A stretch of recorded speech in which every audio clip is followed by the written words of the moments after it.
This is actually a little bit difficult for me to record a video, read the script, drive properly. Like, sometimes I would just make up stuff and I would just keep rambling, and then at the end of the day, when I'm editing, there's just so much filler. It's kind of crazy.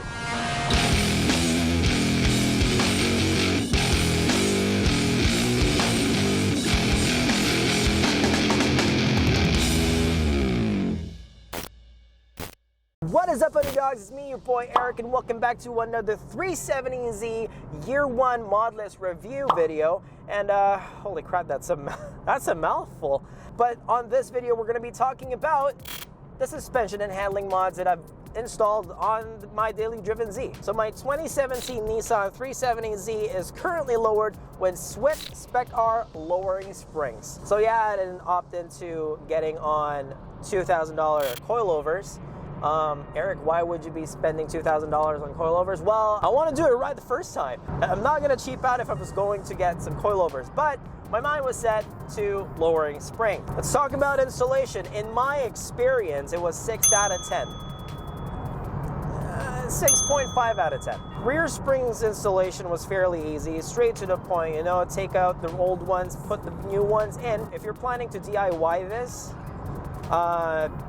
expect the unexpected, you know? You have to be ready with some power tools and spring compressor. I had to borrow it from a friend, and I have only planned it to do it over the weekend, but things didn't go well. I had an unexpected problem when I was trying to remove the OEM front passenger shocks. We had to grind off the nut that was stuck there, but the nut was actually being held by the end link, so I have to buy a new OEM end link. It took quite a while for me, honestly. I think 3 weekends.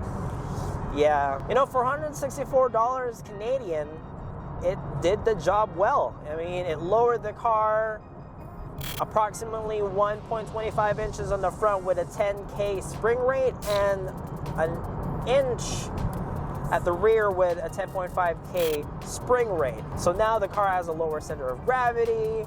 I'm not scraping at all, honestly. My tires aren't rubbing. It's a balanced ride, but I like setting it on the corner, and I can feel that the car is really planned to the road.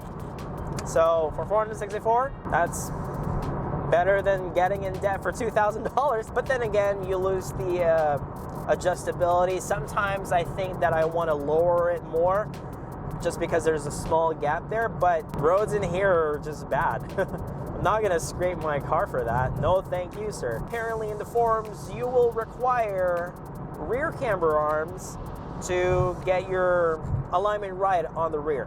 So I only bought SPC rear camber arms, and it comes with their own toe bolts. Installation for these rear camber arms, 9 out of 10. It was easy, straightforward. There's an installation guide video from SPC. People will tell you, hey, why don't you just get SPL? It's basically SPC versus SPL. SPC is more suited for daily driving. I mean, you could probably track it, but not aggressively. But if you're planning to, track it every weekend, every other weekend, I don't know. It depends on your driving style, So if you're more track oriented and you're tracking your Z more, it's twice the price tag. You're not really buying cheap rear camber arms when you're getting SPC. So I opted out to bore a bigger hole for the toe bolts that came with the camber arms. I mean, I don't really need really aggressive toe adjustability, so I just left it OEM. So for $267 Canadian, I think it does the job. It's really well built. Like, I've driven this for a year. I think I added 10,000 kilometers already with it.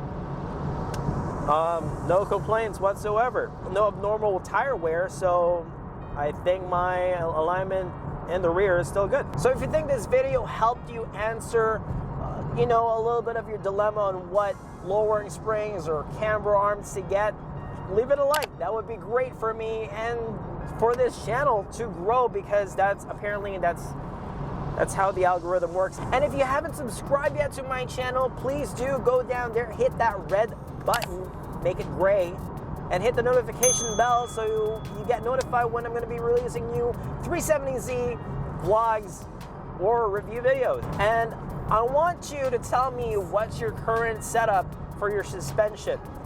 Go down there, type it out, let me know. I'm always open for new ideas. So I'll see you in the next video. Take it easy, folks.